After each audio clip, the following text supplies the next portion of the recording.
E aí, vamos continuar com a nossa tabela?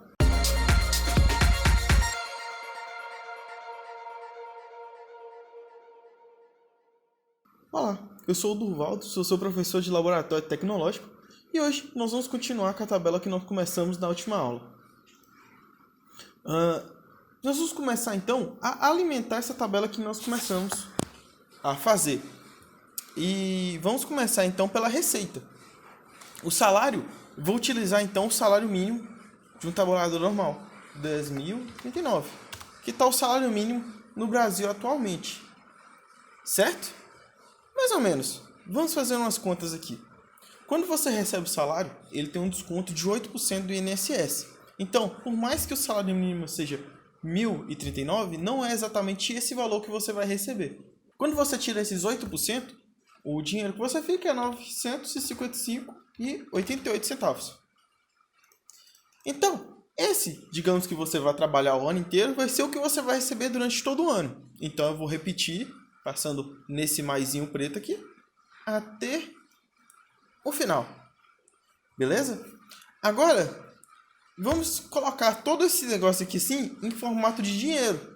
Para que você bata o olho e você saiba que esse 955 é o dinheiro. Então, eu vou selecionar todos, ó, na cruzinha branca, arrastar. E vou selecionar aqui, ó, a parte contábil. Ele mesmo já vai colocar esse RS para mim, em todos os números, fazendo ele ficar nesse contábil. Um detalhe importante de colocar esse RS aqui e não digitar. Quando você clica na célula, aqui em cima na tabela, você vê que ele está em número. Esse RS é apenas visual, ou seja, ele não está ali como palavra e você vai continuar usando isso aí como número para fazer conta, soma, divisão, tudo mais. Mas aqui em cima ele aparece como número, ele aparece visual para você poder ver esse RS, certo? Esqueci de puxar aqui para dezembro. O 13º, então, vai ser o seu próprio salário em dezembro. Então, eu vou só puxar ele aqui para baixo, certo? Férias é um negócio interessante. No mês que você recebe férias, muda totalmente a dinâmica do seu trabalho. Eu vou fazer um exemplo seguinte. Eu peguei as férias em maio, certo? Você não vai receber o salário de maio em maio.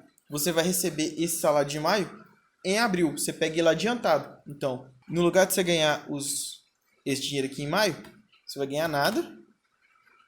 E no mês de abril, você vai ganhar o adiantamento de maio, vai ficar R$ 1.911,76. Isso aqui é um detalhe importante. Você viu que na hora que eu coloquei o número, ele ficou um monte de hashtag? Se eu clicar na célula, olha só que interessante. Tá falando que tá escrito aqui, mas por que não tá aparecendo aqui para mim? Você lembra que no valor contábil ele aparece o RUS? Quando ele não consegue mostrar o que está aqui porque o valor da célula está maior do que o tamanho da célula, ele simplesmente bota essas hashtags. Então, para consertar isso, eu vou fazer que nem na última aula, quando eu coloquei as palavras, lembra? Eu vou selecionar todos e vou aumentar um pouquinho o tamanho de todos juntos, para ficar na estética padrão em todos.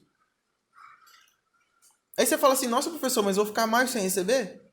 Mais ou menos, você vai receber em abril o adiantamento de maio. Por isso que é interessante, quando você sair de férias, você guardar aquela metade daquele dinheiro, que é referente ao mês de maio, para quando chegar no mês de maio, você ter aquele dinheiro, entendeu? Aqui em abril também, você também vai receber 1/3 do seu salário. Então, em abril, por isso que eu deixei essa tabela aqui, você vai receber também, além do seu salário adiantado de maio, 318,50, eu vou arredondar para 57 centavos.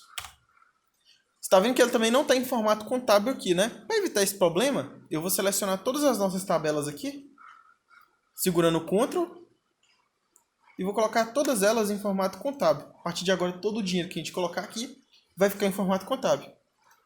Então, com isso nós cobrimos todas as nossas despesas. O aluguel, em média, ele vai custar uma casinha pequena, uns 600, 750 reais. Vamos imaginar que você está dividindo o aluguel com uma ou com duas pessoas, certo? Então, você vai pagar ali assim, 250, 300 reais. Eu vou colocar aqui então, 275. Imaginando que você esteja dividindo o aluguel com outra pessoa no começo, certo? Então, vou colocar aqui assim, o aluguel é um preço fixo durante todo o ano. IPTU é uma coisa que normalmente você paga uma vez no ano da casa. Alguns aluguéis, você nem precisa pagar. Já está acertado que o dono da casa paga. Em alguns outros, você paga uma parcela do IPTU. A última casa que eu morei, a gente pagava R$ 80 de IPTU.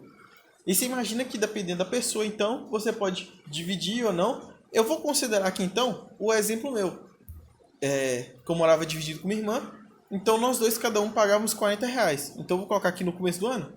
R$ 40. Internet é outra coisa também que é interessante. No caso da internet, eu pegava um plano de 100 megas com minha irmã e com a vizinha. Nós três dividíamos a mesma internet. Então, era um plano de 120, só que dividido para 3.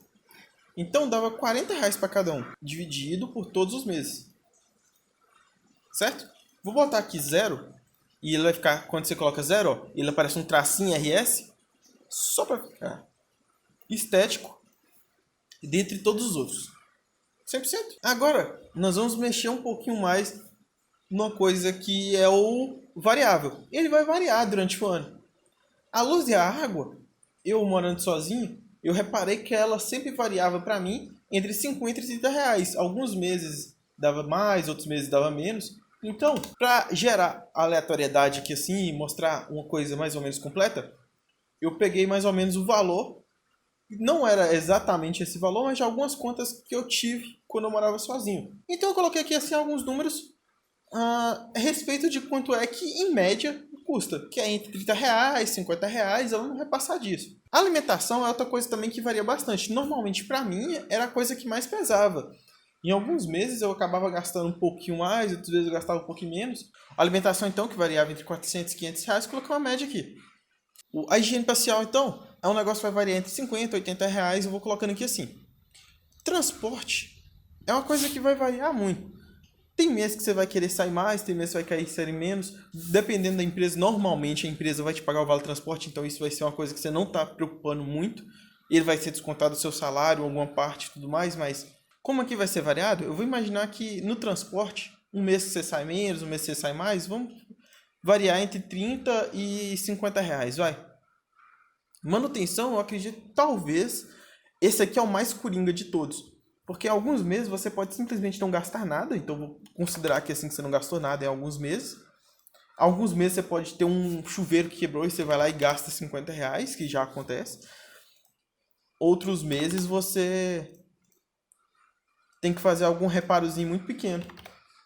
30 reais, alguma coisinha assim que aconteceu na casa, sabe? Então eu vou colocar só uns dois aqui assim durante o ano, imaginando que você teve uns 2 perrengues, que o chuveiro quebrou, aconteceu alguma coisinha. Imaginando que essa tabela aqui assim é só um exemplo. Até aí, beleza. Nós terminamos de preencher a tabela. Só que ela não está tão visual assim. Por quê? Nós não temos os totais ainda. Nós não temos sabendo algumas indicações para saber se você gastou mais ou menos em algum mês. Algumas indicações se você o quanto você está devendo, o quanto você precisa. Então, vamos fazer aqui assim de todos uma soma, um total. Eu vou colocar aqui então, ó, adicionar uma linha aqui em cada um deles. E nós vamos fazer aqui, ó, o total, para a gente saber o total de quanto você gastou com cada um dos itens. E um total para a gente poder saber quanto é que você gastou em cada mês. E aqui assim, então, como você sabe, se está pegando total aqui, vai ser o total geral. Vai ser o total de quanto você gastou em todos os meses. 100%. Nesse caso aqui, assim, é de quanto você ganhou. Como que nós vamos fazer isso? No Excel, quando você precisa puxar uma fórmula, puxar alguma coisa, você vai usar o igual. Então, ó, você apertou o igual, você vai começar a escrever, ó. Você viu que na hora que você começa a escrever já aparece toda uma lista? Porque o Excel quer tentar te ajudar a escrever o que você quer. No meu caso, aqui embaixo, ó, tá o que eu quero, que é a soma de todos. Você tem duas opções agora. Ou você vai abrir parênteses e ele vai te falar como que a soma faz, ó, número 1, número 2 e tudo mais. Ou você pode apertar Tab, que ele vai terminar de escrever, caso você não tenha escrito ainda, ó. Tipo, se você der ST aqui embaixo, aperta Tab, e vai te dar todas as opções de números. Aqui na fórmula, você vai ver o seguinte, vamos começar a ver aqui. Você pode colocar o número 1. Você está vendo que na fórmula tem um ponto e vírgula? Se você coloca o ponto e vírgula, passou de número 1 para número 2, você seleciona o número 2, aí ponto e vírgula, aí tem o número 3, ponto e vírgula, número 4, e assim por diante. E no final, você dá Enter, ele fez a soma de todos. Só que isso pode não ser muito bom. Com a tabela relativamente pequena que nessa, que tem 12 casas, beleza. Você pode correr o risco de errar um ou outro ali, mas não é assim tão grande. Numa tabela muito grande, digamos que você esteja mexendo com casa de 100k, de 100 células, ou mais, se você estiver mexendo no estoque de uma empresa, ou então se você estiver mexendo na contabilidade, se você estiver mexendo em alguma coisa muito importante, nós vamos selecionar as células. Então você pode tanto com o mouse clicar e arrastar, que ele vai selecionar B1, dois pontos, M2, ou você pode, no caso, escrever, ou você pode escrever até aqui, e quando chegar nessa parte, você clicar com o lado esquerdo aqui, ó. Você tá vendo que o bichinho tá andando para a esquerda, para a direita?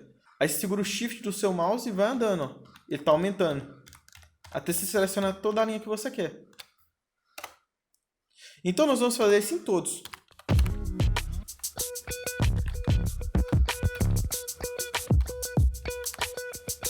E eu vou fazer a mesma coisa para esses aqui.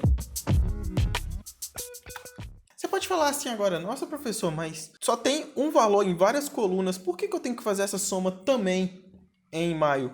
Por dois motivos. Primeiro, por você ter a soma total aqui assim mais fácil, porque você vai somar todas do total. Segundo, digamos que em algum momento, em algum mês, você decida vender brigadeiro na rua. Digamos o seguinte, eu quero fazer brigadeiro.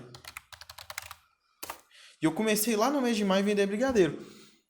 E no mês de maio eu tive um lucro de R$50. E aí depois eu tive um lucro de 200, 200 de novo. Aí você vai anotando. 120, 300 e assim por diante. Então, só um exemplo. Digamos que eu fui lá e decidi fazer uma coisinha, decidi vender os brigadeiros. Comecei a ganhar bastante até por mês, vendendo humilde, levando os brigadeirinhos lá pro meu serviço. É um dinheiro que você está ganhando a mais, então é interessante você colocar na tabela, para poder você mesmo se policiar, vendo quando você está ganhando mais, quando você está ganhando menos. E você pode ver assim, ó, nossa, no mês de dezembro, eu fazendo os brigadeiros e com o meu 13º, eu ganhei quase o mesmo tanto do mês que eu peguei os 2 salários das férias, né? E no final do ano inteiro, você viu que você teve ali um montante de 14 mil. Esse número vai ser importante mais para frente. Então, entendendo como que funciona essa parte de soma, eu convido vocês a fazerem também essa aqui em despesas fixas, variadas, e nos vermos nas próximas aulas para não ficar muito grande essa. Até a próxima!